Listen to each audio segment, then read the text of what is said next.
Voilà, et on arrive ici maintenant à une nouvelle très importante, donc, qui est le logement social, qui est donc également l'objet de réalisations tout à fait exemplaires qui vont qui vont se multiplier dans l'après-guerre. C'est la Cité Jardin qui prend exemple sur, qui s'inspire en tout cas largement de l'exemple anglais, puisque la Garden City nous vient d'Angleterre.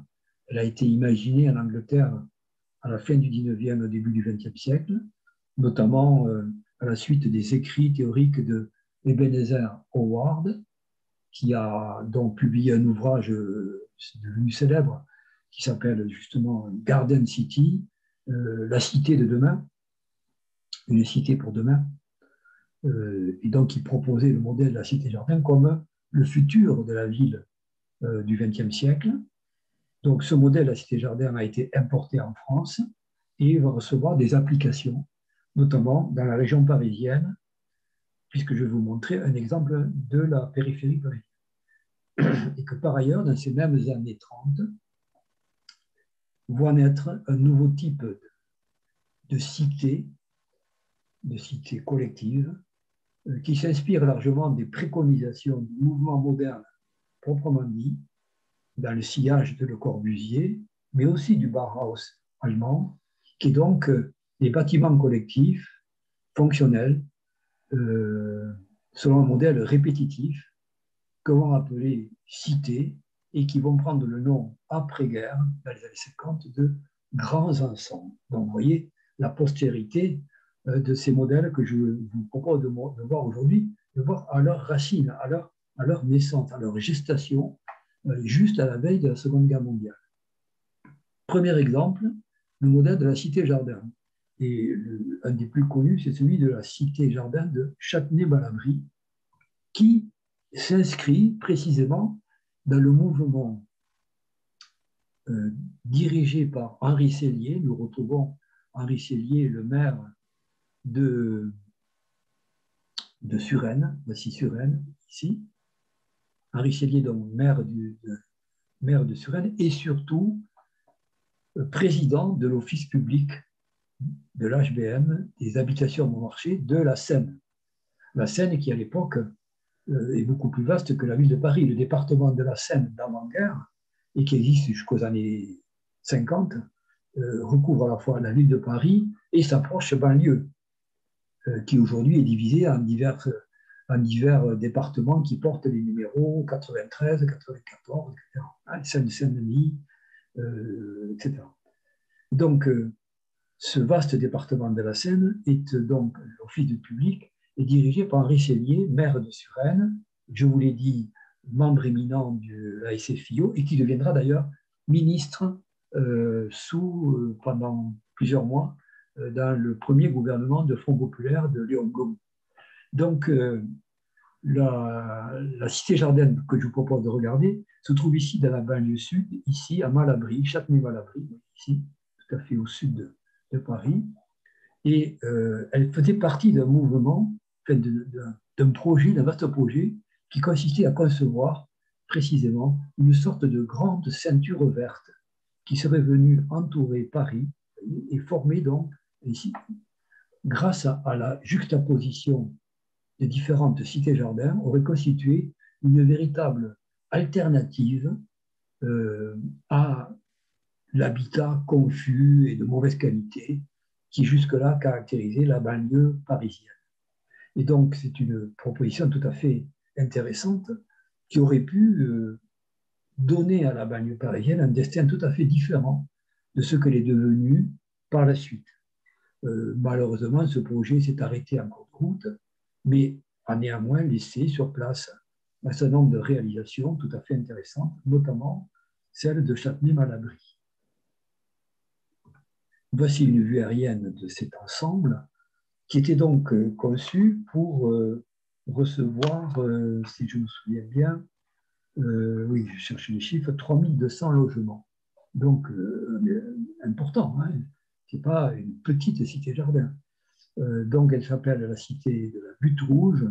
non pas en référence au champ révolutionnaire bien connu, mais plutôt en référence à la colline d'argile hein, qui surmonte le quartier et qui donc a donné son nom à la zone.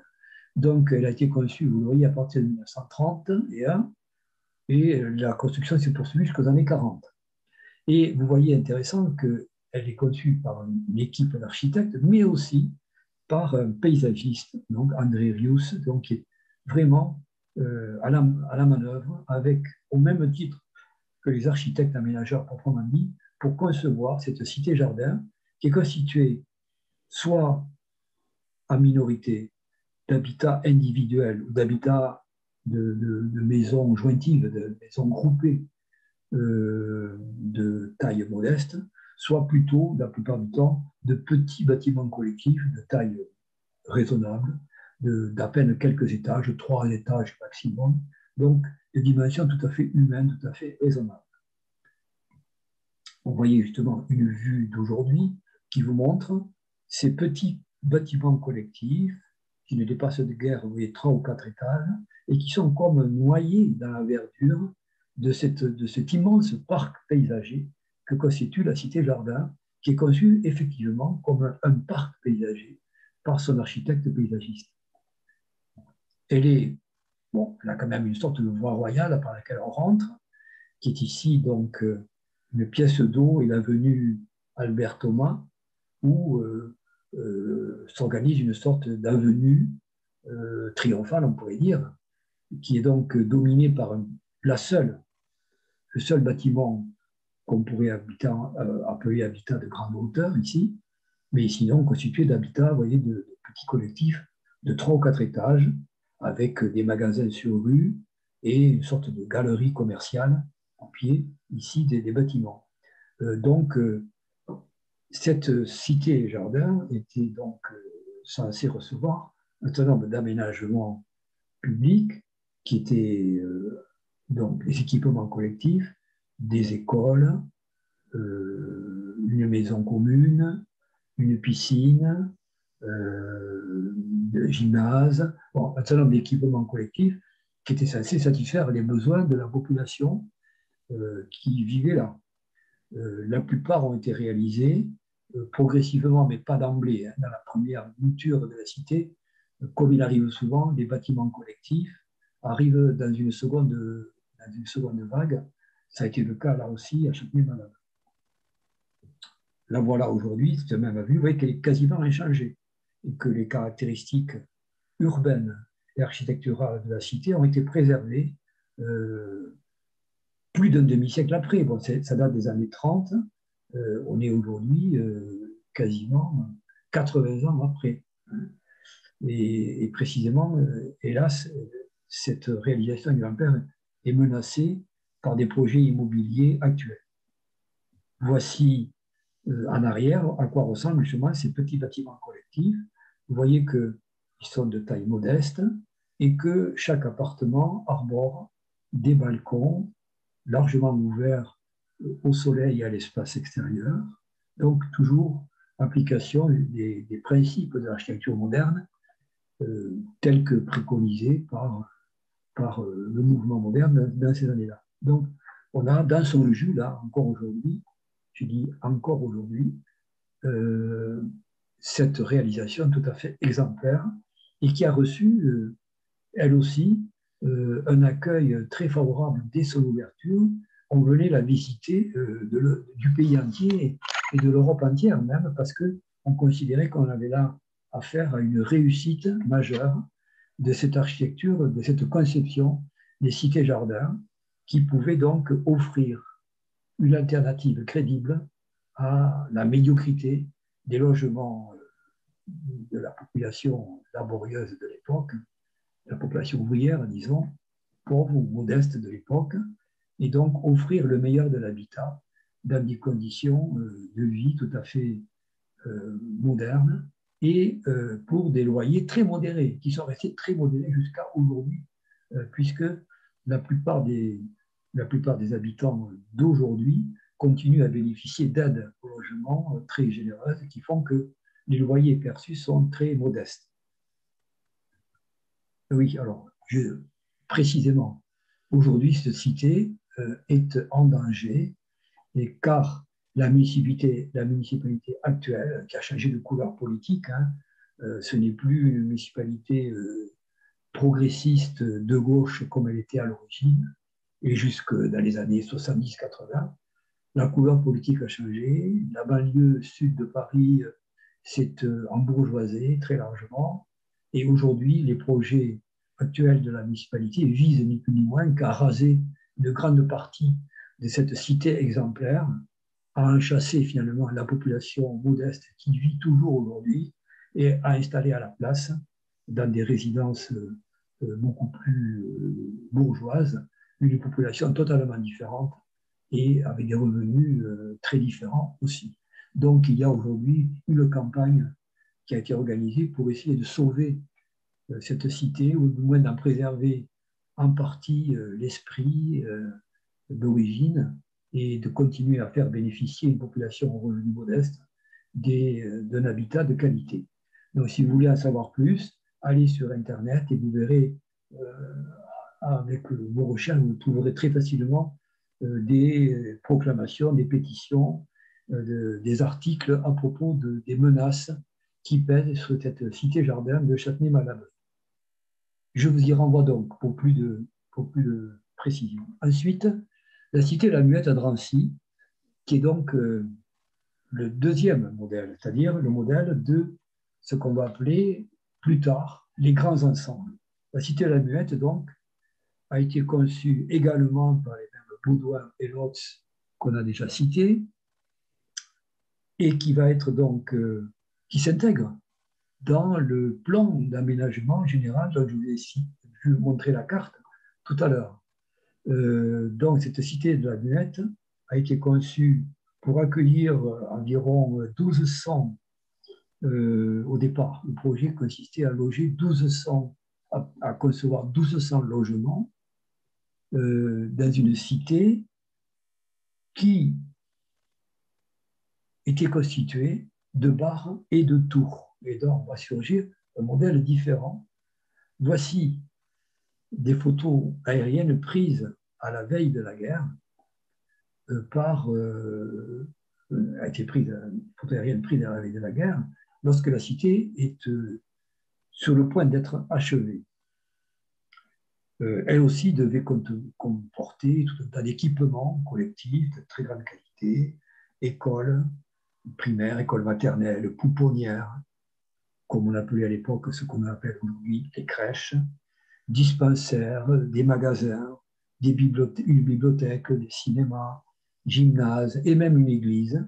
Et donc, tout ça devait être construit en même temps que les logements. Or, ça tombe au mauvais moment. Le projet est conçu en 1929, par là, mais ça vous dit quelque chose, 1929, c'est le début de la grande crise qui va toucher tardivement la France à partir de 1931, surtout, 31-32, et donc tout un tas de projets qui étaient conçus dans les années précédentes vont être abandonnés ou révisés. C'est le cas de la cité de La Muette de Drancy, dont le programme d'équipement collectif va être abandonné en très grande partie et se réduire uniquement à un parc de logements. Ce parc de logements dont est constitué d'une série de bâtiments bas, en arête, ici, en peigne plutôt, il faudrait dire, voilà qu'on dit, hein, en peigne, voilà, constitué de différentes arêtes, séparées par des espaces qui devaient être aménagés en sorte d'espace vert intérieur, et articulés sur des tours, elles, beaucoup plus élevées, de plus de 15 étages, je crois, oui, de 15 étages, de plus de 50 mètres de haut, mais qui étaient bâties au nord de ces bars, c'est-à-dire qu'elles étaient construites de manière à ne pas gêner par leur ombre l'éclairement de ces petites barres de 3 ou 4 étages. Donc, elles sont construites au nord et les barres sont construites au sud. Mais vous voyez apparaître donc un modèle d'habitat constitué de barres et de tours qui va être la caractéristique majeure, la plus évidente, de ces cités qui vont se multiplier par centaines au lendemain de la guerre, à partir des années 50 surtout, et 60 a fortiori, et qui vont constituer ce qu'on va appeler, sur le plan administratif, des grands ensembles d'habitats collectifs. Voilà. Donc, la formule naît à ce moment-là. Et elle s'accompagne également, et ça c'est notable, d'un effort en vue de l'industrialisation de la construction de ces bâtiments euh, par standardisation des éléments construits, standardisation, rationalisation, euh, taylorisation des chantiers, industrialisation. Voilà les maîtres mots qui accompagnent ce chantier qui se veut exemplaire.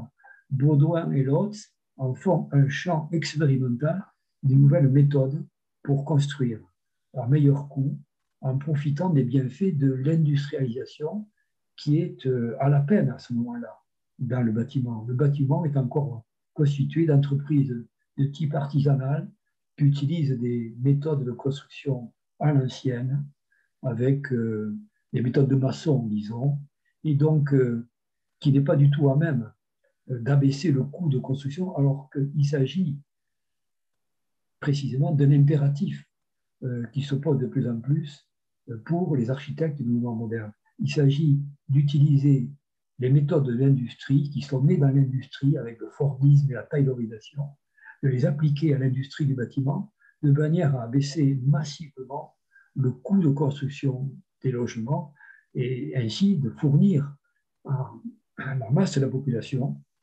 un habitat de qualité, moderne et à un coût raisonnable.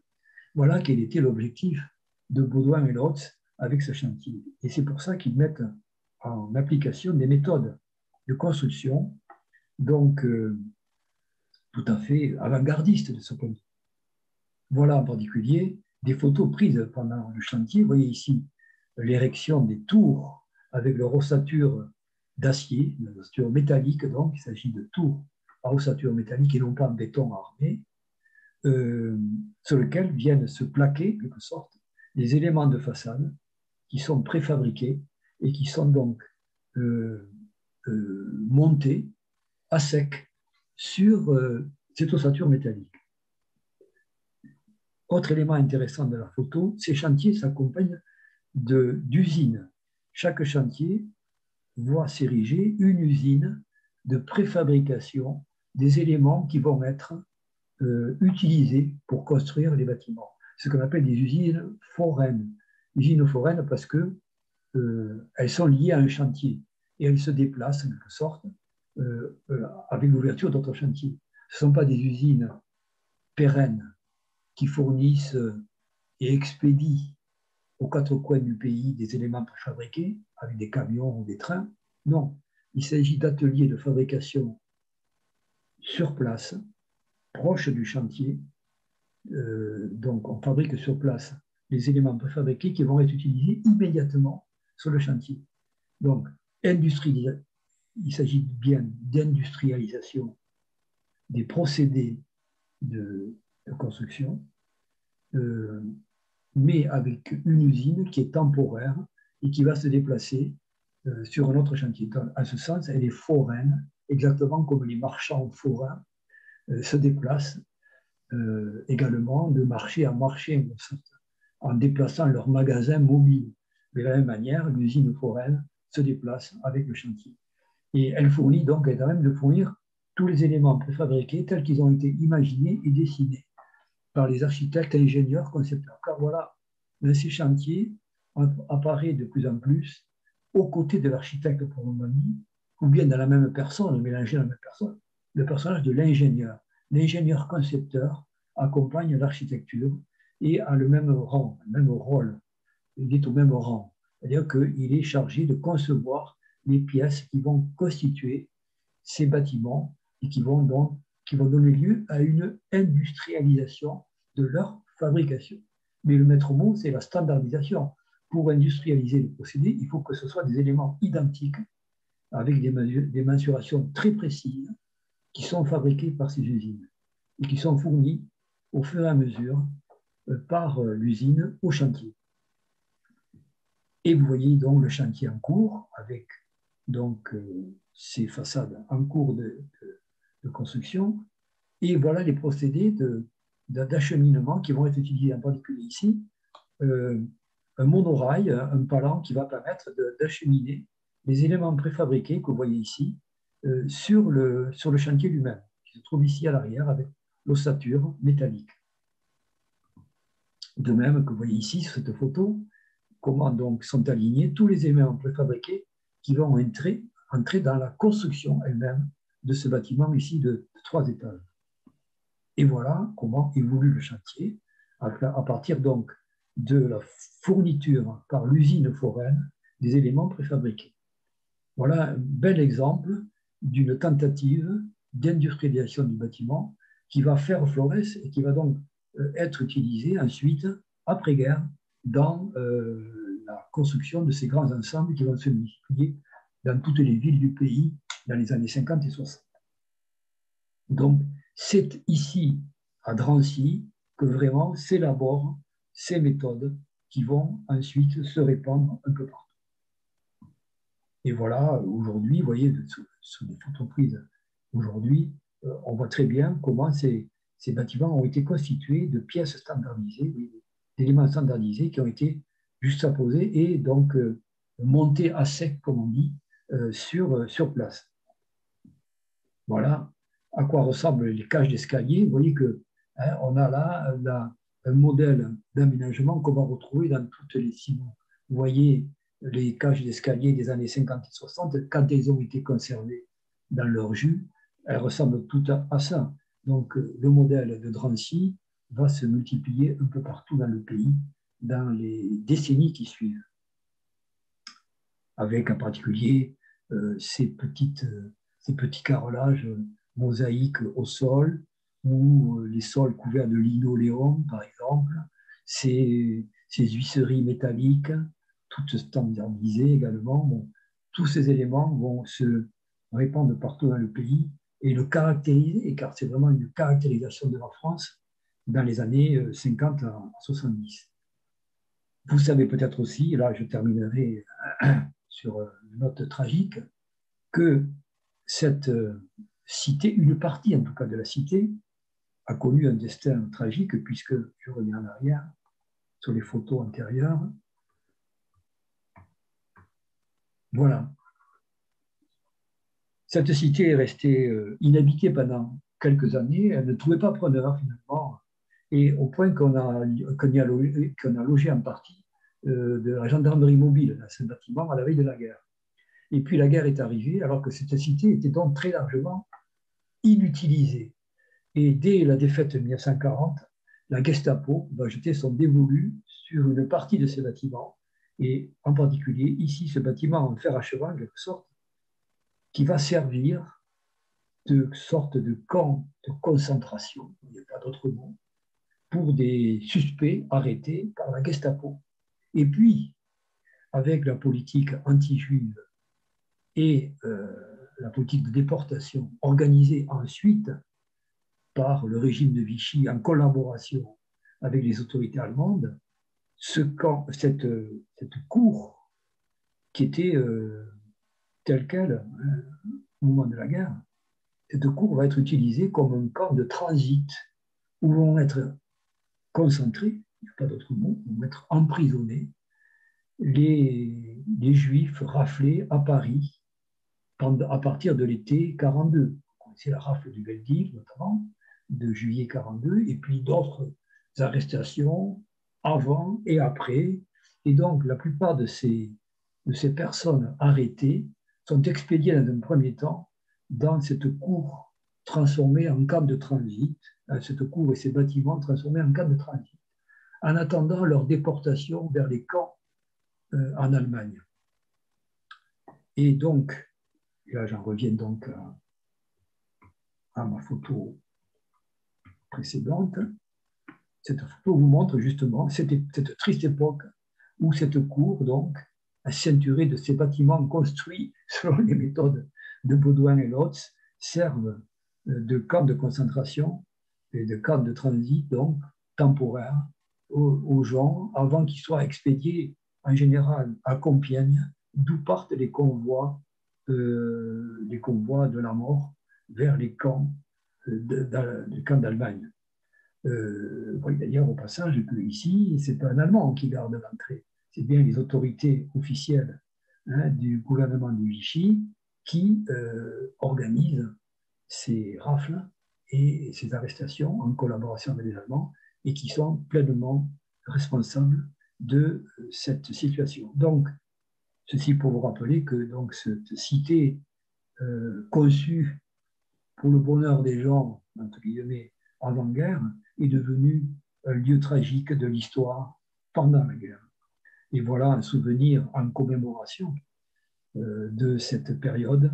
Ici, dans le même espace transformé, on a conservé, bon, on a plutôt gardé ici, on a installé ici un wagon qui servait, vous le savez, au transport des déportés, en souvenir de ce triste moment. Voilà, donc ici, pour cette cité d'Allumette, dont je répète qu'elle est donc une valeur exemplaire, parce que précisément, elle va servir de modèle à un type d'urbanisation qui va caractériser la France des années 50 et 60. Et puis nous en arrivons à la dernière partie que je compte faire aujourd'hui, c'est celle que je consacre à l'architecture industrielle et commerciale. Je vais essayer d'accélérer un petit peu, car le temps passe. Et voici donc un nouveau type d'usine qui apparaît chronologiquement, avant même la guerre de 14, un premier modèle qui vient là aussi d'Amérique. C'est l'usine américaine telle qu'elle est née, l'usine moderne qui est née dans la grande industrie du nord-est des États-Unis, notamment dans les grandes cités industrielles comme Détroit ou Chicago, où se sont multipliées ces manufactures, ces usines à étages, avec de grandes baies vitrées sur ossature métallique en général, qui caractérisent donc l'essor prodigieux de la grande industrie, notamment automobile à Détroit, du début du XXe siècle, et qui servent de modèle dans beaucoup de pays ailleurs, notamment en Europe. Donc on voit arriver en France un nouveau type, une nouvelle génération d'usines, qui donc s'incarne en particulier dans la manufacture des œillets à Ivry-sur-Seine, où vous voyez justement ici l'ossature, devine ossature métallique, et les grandes baies vitrées qui permettent l'utilisation de la lumière du jour en profusion dans des ateliers industriels. Donc ce modèle-là va trouver un certain nombre de répliques après-guerre, dans les années 20 et 30 surtout, puisque je parle, moi, aujourd'hui plutôt des années 30, ceux qui précèdent la guerre, et qui va être plus ou moins exemplaire pour la suite. Voici en particulier apparaître, dans l'automobile précisément, des usines nouvelles, comme l'usine Matford, qui deviendra l'usine Ford, en Poissy, précisément tout près de la villa Poiré de Mallet-Stevens, qui est sur le coteau au-dessus de Poissy. L'usine de Poissy, qui aujourd'hui est l'usine qui appartient au groupe à Peugeot, Citroën.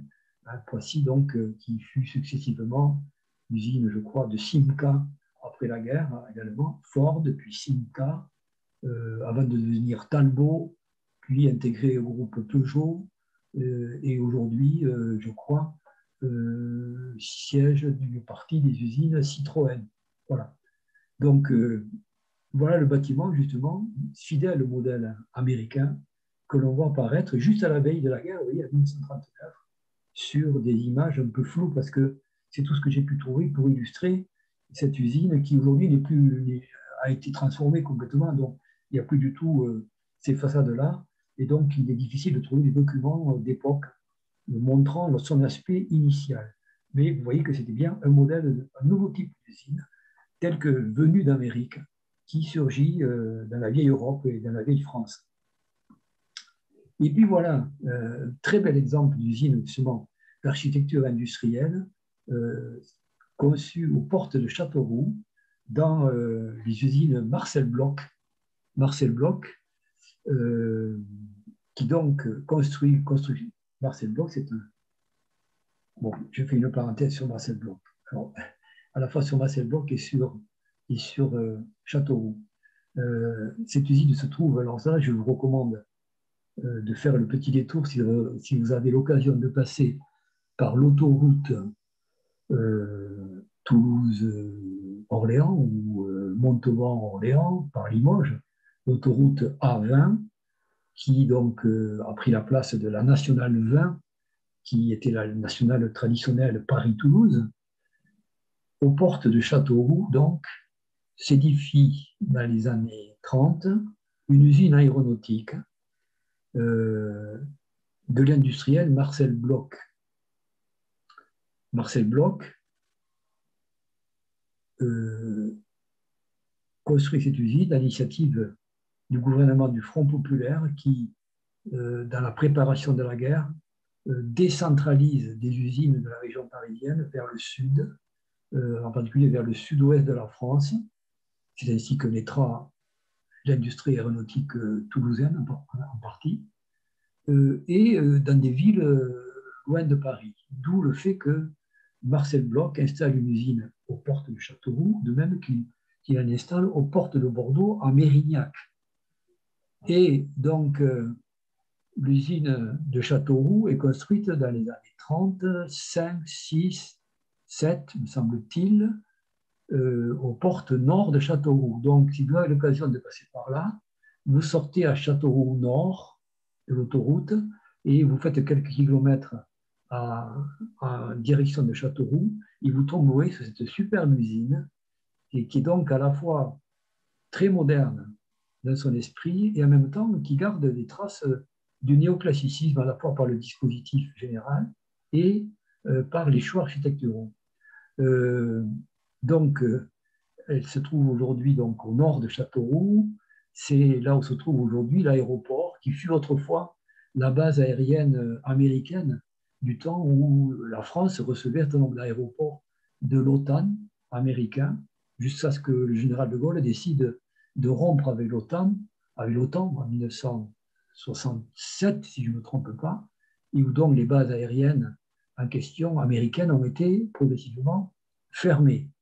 Je le dis parce que c'est là que l'enfant le plus célèbre de Châteauroux, aujourd'hui, Gérard Depardieu, furetait assez souvent autour de la base aérienne, se livrant à de petits trafics qui lui rapportaient sans doute un petit peu d'argent à une époque où il en manquait et quand il était jeune dans son Châteauroux natal.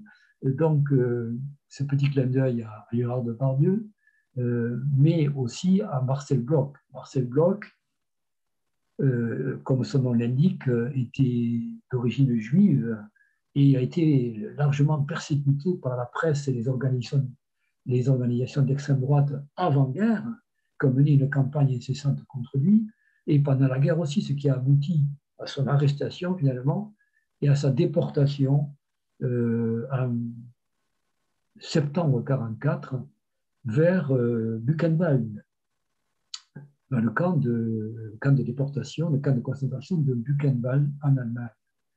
Et heureusement, à son arrivée au camp de Buchenwald, il a été protégé, pris sous la coupe de l'organisation clandestine camp sous la houlette du Parti communiste français qui était rendu maître de l'organisation clandestine et qui a décidé elle était dirigée par Marcel Paul, qui deviendra après la guerre un des grands dirigeants du Parti communiste français, a décidé que Marcel Bloch devait être sauvé. Cet ingénieur, concepteur d'avions de chasse et d'avions de bombardement français devait être protégé à tout prix, sauvé, et c'est ce qui a été fait. Donc, étant protégé par l'organisation clandestine du parti au sein du camp de Buchenwald, il a pu survivre, lui qui avait plus de 50 ans lorsqu'il a été déporté et qui était de santé assez fragile, il n'aurait pas sans doute survécu plus de quelques semaines dans l'enfer du camp de Buchenwald. Donc il a protégé par le parti, il a réussi à survivre et à revenir en France après la guerre, où il a changé de nom, et vous devinez sans doute quel est le nom qu'il a choisi, c'est le futur Marcel Dassault. Après la guerre, donc, Marcel Bloch change son patronyme d'origine juive et adopte un patronyme bien français en quelque sorte, Dassault. Vous connaissez tous évidemment l'entreprise Marcel Dassault. Voilà où je voulais en venir. Hein. Donc, c'est Marcel Bloch Dassault, en quelque sorte, qui construit cette usine aux portes de Châteauroux et qui en fait donc un chef-d'œuvre d'architecture industrielle. Voici les bâtiments administratifs autour de la cour d'honneur, un véritable cour d'honneur, d'un véritable palais dédié à l'industrie, organisé comme un palais véritablement, comme c'est un Versailles de l'industrie. Voici le bâtiment donc, qui accueille la direction générale de l'entreprise ici, et les bâtiments, les bureaux administratifs, avec là aussi, vous voyez, à la fois des références un petit peu néoclassiques, ce portique d'accueil, mais en même temps une application des principes de l'architecture moderne au sens strict dans les bureaux administratifs très fonctionnels. Et puis à l'arrière, vous voyez le long de la route ici, justement, les nouveaux ateliers qui ont été construits à cette époque-là, d'allure vraiment très très moderne, avec deux ateliers, un qui est donc encadré par de superbes verrières à menuiserie métallique ici, et puis un atelier qui, lui, au contraire, est complètement clos, formé d'une enveloppe de briques, ici, vous voyez, de très belle allure. Bon, très beau exemple d'architecture industrielle de la fin de ces années 30. Et puis donc, voilà l'architecture des nouveaux moyens de transport qui accompagne cette époque des années 30, qui voit à la fois l'essor de l'automobile parmi les moyens de transport. Ce n'est pas le chemin de fer, c'est l'automobile qui connaît un essor assez important en France à ce moment-là, et le transport aérien. C'est les grands débuts du transport de passagers, et donc il faut des aérogares spécialement conçus pour recevoir ces passagers. Et donc voilà deux exemples. La nouvelle aérogare du Bourget qui est construite dans le contexte et pour accueillir les visiteurs de la grande exposition de 1937 à Paris. Donc, au nord de Paris, on construit un nouvel aéroport qui y est toujours, hein, l'aéroport du Bourget, dessiné par Georges Labro. Vous voyez, avec vraiment une allure tout à fait moderne. Et voilà aujourd'hui à quoi il ressemble. Il est transformé en musée de l'air et de l'espace. De même que je ne peux pas m'empêcher de citer, excusez-moi, les fameux hangars à dirigeables d'Orly, qui ont été conçus par l'ingénieur Eugène Fraissinet, l'inventeur du béton précontraint, qui donc construit à Orly, qui n'est pas encore l'aéroport qui est devenu après-guerre, hein, dans les années 50 et 60, mais qui accueille à ce moment-là des installations militaires, puisqu'il s'agit d'hangars à dirigeables militaires, puisque c'est à l'époque, dans les années 20 qui sont construits, il y a encore des dirigeables qui sont utilisés et qu'il faut donc les abriter. Et donc on conçoit ces immenses abris. Imaginez-vous que chacun de ces deux immenses hangars fait 300 mètres de long sur 60 mètres de hauteur ici au fêtage et 90 mètres de portée. Vous voyez un peu la dimension de ces hangars qui sont considérés dès leur construction dans les années 20 comme un des chefs-d'œuvre de l'architecture du XXe siècle et salué comme tel par Le Corbusier dans sa revue L'Esprit Nouveau, qui publie des photographies et des commentaires élogieux de ces hangars, qui considèrent que vraiment comme précisément ce qu'il encourage, c'est-à-dire l'alliance de l'ingénierie et de l'architecture en vue de concevoir l'architecture du XXe siècle. Voilà de plus près à quoi ressemblaient ces hangars qui sont conçus comme un alignement d'arcs paraboliques. Il y en a une quarantaine de 7,50 m de large chacun, qui sont construits individuellement et qui donc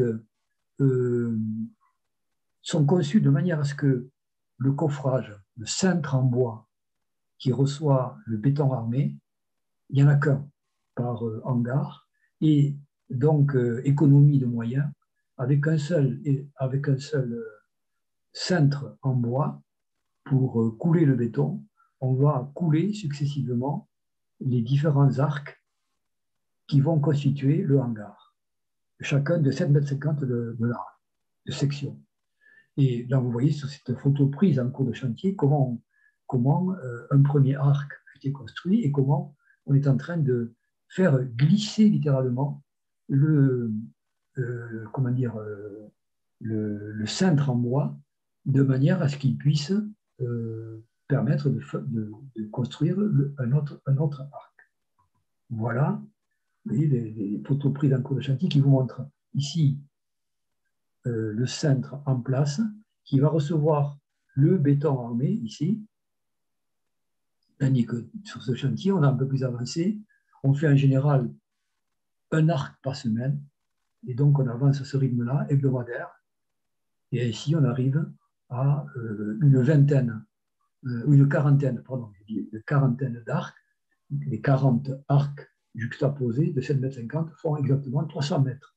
Donc, il faut 40 arcs comme ceci pour constituer un hangar. Voilà. Donc, je passe sur ces détails techniques, mais je dis quand même que c'est vraiment un chef-d'œuvre de l'ingénierie et de l'architecture de cette époque-là. Malheureusement, ces hangars ont été bombardés en 1944 pendant par les bombardements alliés qui ont détruit ces hangars qui avaient encore des fonctions militaires. Et donc, ils ont disparu dans ces bombardements de l'été 1944. Hélas, car c'était vraiment des chefs-d'œuvre absolument extraordinaires. Dans le domaine donc, des nouveautés architecturales induites par les nouveaux moyens de transport, il y a également les nouveaux garages pour l'automobile, puisqu'il faut désormais garer les voitures dans les villes telles qu'elles sont à l'époque, qui sont loin d'être des villes adaptées à l'automobile.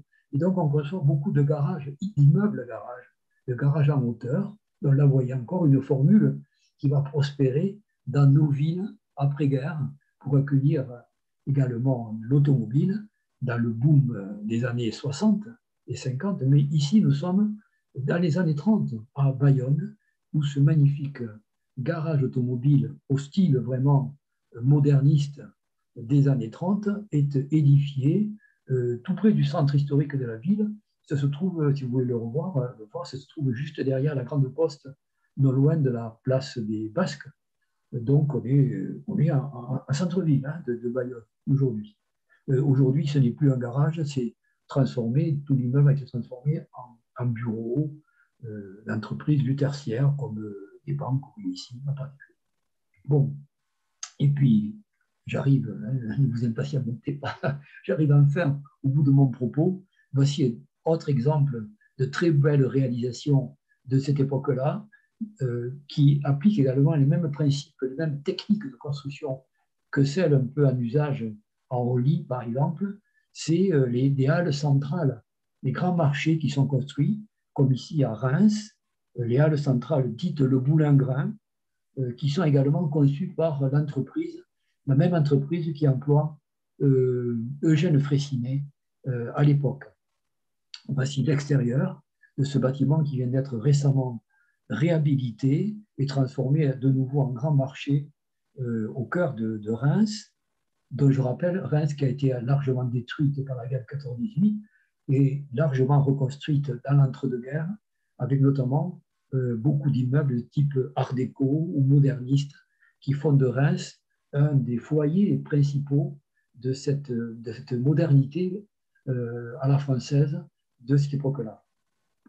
Voici l'intérieur où l'on a utilisé, vous le voyez, pour réaliser cette superbe voûte, les mêmes techniques de cintre glissant que celle qui a été utilisée en Orly, avec donc cette belle voûte parabolique avec un coffrage glissant qui permet d'économiser le matériel. Autre exemple du même Freycinet, vous voyez le rôle important, capital de Freycinet dans les nouvelles techniques constructives.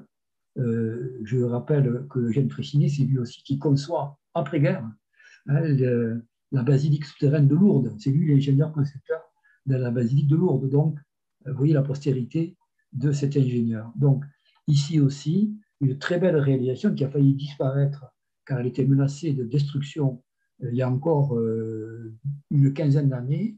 La SNCF voulait s'en débarrasser. Il s'agit des anciens bâtiments de la CERNAM, du service des messageries nationales, comme on l'appelait, le sternum, de la gare d'Austerlitz. Et donc, ce bâtiment a été sauvé par un mouvement en sa faveur, avec de nombreuses pétitions et délégations qui ont contribué à ouvrir les yeux des responsables sur la valeur patrimoniale de ce bâtiment, qui a finalement été repris dans le cadre du fameux projet de la station F, consacré aux start-up de la nouvelle économie, qui a été donc réalisé il y a quelques années, qui vient juste d'ouvrir il y a 2 ans, hein, pratiquement, il y a 2 ans, et qui porte désormais le nom de station F, F comme Fraissinet. Vous voyez ici des photos que j'ai prises, une photo que j'ai prise avant la transformation, qui vous montre la légèreté de ces voiles de béton absolument extraordinaires, hein, qui vous montre comment dire, les capacités de l'ingénieur Fraissinet à concevoir des couvertures extrêmement légères, économes en moyens, précisément. Et voilà comment ça a été préservé, ici vous le voyez, et transformé, réhabilité pour abriter donc désormais cet incubateur à start-up que se veut la station F, qui se présente comme le plus grand incubateur de cette Start Nation que se veut la France aujourd'hui, le plus grand incubateur de start-up de la nouvelle économie en Europe. Et puis, plus proche de nous, à Bordeaux, un autre exemple de la même époque, les anciens abattoirs qui se trouvent dans le quartier en bordure de la Garonne, aujourd'hui nouvellement transformé en quartier d'affaires, qui s'appelle le quartier Euratlantique. Et vous voyez donc les anciens abattoirs avec cette superbe couverture en chapeau de gendarme, que vous voyez ici de face, conçue par l'architecte de Bac-Ponsan en 1938. De même que nous avons, encore plus près de nous, cette fois à Montrégeau, une superbe halle aux bestiaux, signée par Noël Maresquier, le même qui a signé l'hôpital psychiatrique de Lannemezan, par exemple, que je vous ai montré tout à l'heure, et qui a conçu cette halle aux bestiaux, inscrite monument historique, vous voyez, il y a une quinzaine d'années, et qui donc est constituée d'un certain nombre de béquilles en béton armé, que vous voyez ici. Vous voyez ces béquilles qui sont l'ossature porteuse de l'ensemble de la couverture formée de poutres de béton qui accueillent à leur tour les magnifiques verrières qui éclairent l'ensemble de l'halle aux bestiaux, puisque Montrégeau était, il n'est plus beaucoup aujourd'hui, mais était autrefois, à cette époque-là en tout cas, un grand marché aux bestiaux, au contact des Pyrénées, comme beaucoup de ces marchés de Piémont, comme l'était Tarbes à l'époque. Donc voilà un très beau bâtiment également, fruit de l'architecture de ces années de l'avant-guerre, et donc qui ont laissé des traces tout à fait remarquables de notre paysage urbain. Voilà la couverture sommitale de la halle. Et puis pour terminer, le tourisme qui également, sans être, c'est pas encore le boom touristique. Là, le boom touristique, je vous le traiterai l'année prochaine avec de beaux exemples d'architecture des années 60-70 en particulier. À l'époque, c'est plutôt l'hôtellerie de luxe qui se développe en particulier. Je vous montrer un seul exemple ici. C'est aux portes de Saint-Tropez, qui n'est pas devenue la station très lancée qu'elle deviendra dans les années 50, mais qui est déjà une station très fréquentée par une certaine intelligentsia, qui a trouvé dans ce petit port de pêche provençal beaucoup de charme, et qui donc commence à fréquenter la ville, le petit port de Saint-Tropez et les maisons aux alentours. Et c'est dans ce contexte-là que donc Georges-Henri Pinguisson, membre de l'Union des artistes modernes et concepteur du pavillon de 1937, a conçu, dans ces mêmes années, un hôtel destiné justement à l'intelligentsia, enfin une certaine élite, disons, artistique, intellectuelle, un hôtel, non pas de grand luxe, c'est pas un palace, c'est pas exactement un palace, mais c'est une espèce d'hôtel-résidence, on pourrait l'appeler comme ça, destiné à accueillir des gens, non pas pour un simple tourisme de passage, mais pour des séjours où les gens ont besoin de de repos, de calme, pour méditer, pour réfléchir à des créations littéraires ou artistiques, et qui, dans un milieu donc préservé, trouveront un havre de paix, de calme, où ils pourront s'adonner donc comme ça à leur activité favorite. Et donc, c'est dans cet esprit qu'est conçu l'hôtel Latitude 43, qui est considéré comme une plus belle réalisation, peut-être le chef-d'œuvre d'ailleurs de Pingusson, sa meilleure réalisation. C'est un architecte un peu méconnu aujourd'hui, mais qui a été donc très actif au sein de l'UAM dans ces années-là, et qui donc finalement réalise ce magnifique bâtiment que vous voyez aujourd'hui. Enfin, c'est une photo ancienne, mais le bâtiment a été préservé, et même s'il a été transformé, il a gardé son allure générale, qui, vous le voyez, hein, tranche singulièrement avec le paysage provençal qui l'entourait à cette époque-là, hein, dans la proche périphérie de Saint-Tropez. Voilà, c'est cet hôtel d'altitude qui, ici, était articulé par ces escaliers qui descendaient vers le bord de mer, avec un complexe de piscine et sportif qui, évidemment, accompagne cet ensemble résidentiel. Voilà.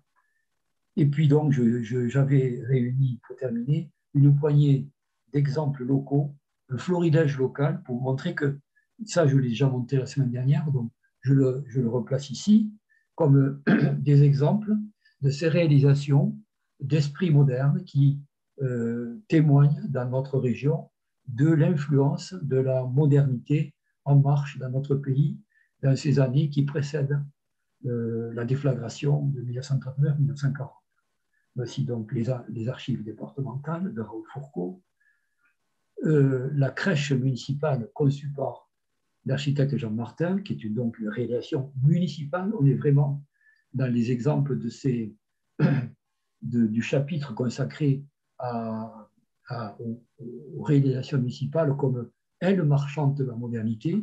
Donc cette crèche voulue, cette pouponnière, comme on disait à l'époque, crèche, comme on dit aujourd'hui, conçue pour accueillir des nouveau-nés et les maintenir en bonne santé, la goutte de lait, dans ce style art déco des années 20, qui finalement, les plans sont de 1927, mais qui ne se réalisera que sous Pétain, c'est-à-dire au début des années 40. Voici ce bâtiment aujourd'hui qui est devenu un peu plus assez lourd et avec des choix de peinture esthétique assez discutables, disons, pour le moins. En tout cas, voici un très bel immeuble, lui, par contre, qui est resté dans son jus et qui est vraiment une réalisation remarquable. Un bâtiment d'habitation, une habitation collective, un immeuble résidentiel, je vais le dire, un immeuble résidentiel nouvelle génération, le Palais de Gestas, qui s'ouvre, vous voyez, en 1939, de la veille de la guerre, avec un nouveau type d'immeuble ouvert au sud et au grand paysage pyrénéen, avec ces magnifiques appartements panoramiques, c'est le cas de le dire, hein, sur le grand paysage pyrénéen, qui sont donc vraiment une réalisation tout à fait remarquable. De même que ce central téléphonique de la rue Fould, que vous tous devez connaître sans doute, qui a été donc construit en 1935 pour accueillir le nouveau central téléphonique. Voilà encore une administration qui se modernise à l'époque. Les postes, télégraphes et téléphones qui réalisent de magnifiques bâtiments d'esprit moderne dans ces années-là, comme ce nouveau central téléphonique, lui aussi couvert de briques dont l'agencement est tout à fait magnifique. Ensuite, le petit aérogare, on pourrait dire, hein, restaurant aérogare accueil de l'aérodrome de la Louère, qui ressemble tout à fait à une villa de style paquebot à la Mallet-Stevens, vue du sud et vue du nord. Ça, c'est la vue de l'ouest et du nord, qui est vraiment tout à fait semblable à une villa de Mallet-Stevens, type villa Poiré, par exemple. Les bâtiments industriels, certains bâtiments industriels nationaux avec notamment ces voûtes minces surbaissées à la manière de Eugène Freycinet, dont voici l'intérieur, en vente transformation, car ces ateliers, désormais, ont été transformés en complexe cinématographique. Vous le savez, hein, c'est le méga GCR qui aujourd'hui est installé à l'intérieur de ces magnifiques nefs industrielles d'avant-guerre. De même que Argelès-Gazost, cette ville thermale, l'architecte Jean Escougnou réalise au moins deux édifices remarquables. L'extension du casino qui s'ouvre sur le parc thermal, que voici, et voici donc une vue directe sur le parc thermal, avec cette architecture d'inspiration art déco, qui a été en grande partie préservée. Souhaitons que ça continue, ce qui n'est pas le cas. Alors, pardon, dans la ville haute, nous avons l'ancien hôtel Astoria, qui est devenu un immeuble d'habitation ordinaire, qui se trouve sur la place en haut à Argelès, où se trouve la mairie, j'ai oublié son nom, peut-être place de la République, je ne sais plus très bien. C'est là où il y a la mairie actuelle d'Argelès. Juste en face, vous avez cet immeuble avec sa porte latérale, ce petit bijou art déco qui se trouve ici, là, c'est la porte qui se trouve là. C'est peint en bleu, magnifique. Et vous avez donc, à mi-chemin entre les deux, entre le parc thermal et la ville haute, voici la ville haute ici, le parc thermal se trouve à côté. Voici la villa que s'était fait construire Maurice de Rothschild, l'ancien député des Hautes-Pyrénées des années 20, qui était resté fidèle à ses attaches aux Pyrénéennes et qui avait confié au même Escougnou la réalisation d'une villa superbe que vous voyez ici sur des photos anciennes que j'ai pu me procurer de cette dont il confie la construction d'une villa typiquement art déco avec une piscine en terrasse, rien de moins que ça. C'est vraiment une villa luxueuse qui, hélas, a été, vu les circonstances de la guerre, l'exil de Maurice de Rothschild, la confiscation de ses biens, enfin, tout ce qui s'est passé de plus ou moins clair, confus, louche, pendant les années de la guerre et de l'occupation, puis de la post-guerre. Finalement, cette villa a été rachetée par une famille d'hôteliers qui l'ont transformée en hôtel et qui l'ont complètement défiguré, il n'y a pas d'autre mot, qui l'ont complètement défiguré, qui l'ont complètement transformé pour faire place à l'hôtel qui s'appelle l'hôtel Miramont. Voilà des vues prises au moment où ils ont acheté cette villa qui était restée dans son jus, inhabitée, et qui était restée pratiquement intacte à travers les années de 40, 50, et dont ils ont hérité et dont ils ont fait ceci, qui est l'hôtel Miramont actuel, dont il ne reste vraiment que la barrière extérieure ici, qui clôturait la villa à l'époque, le parc de la villa. Voilà. Et j'en ai fini, enfin, c'est vraiment la fin aujourd'hui. J'en ai fini avec ce cours vraiment très long, mais il fallait que je clôture aujourd'hui. Et donc, avec ce cours, je vous tire mon chapeau pour cette année. Ainsi s'achève mon cycle 2021. Et donc, je compte vous retrouver dans quelques mois, dans 8 mois, mettons en gros, au début de l'année 2022 pour un nouveau cycle qui sera donc consacré à la suite de ce premier volet. Ce sera le deuxième volet, la France et ses modernes, après la guerre, hein, depuis la période de la reconstruction jusqu'à nos jours, disons plus ou moins, que je compte donc vous préparer et vous présenter comme nouveau cycle en 2022. Donc pour l'instant, je vous dis au revoir, bonne continuation et à dans quelques temps.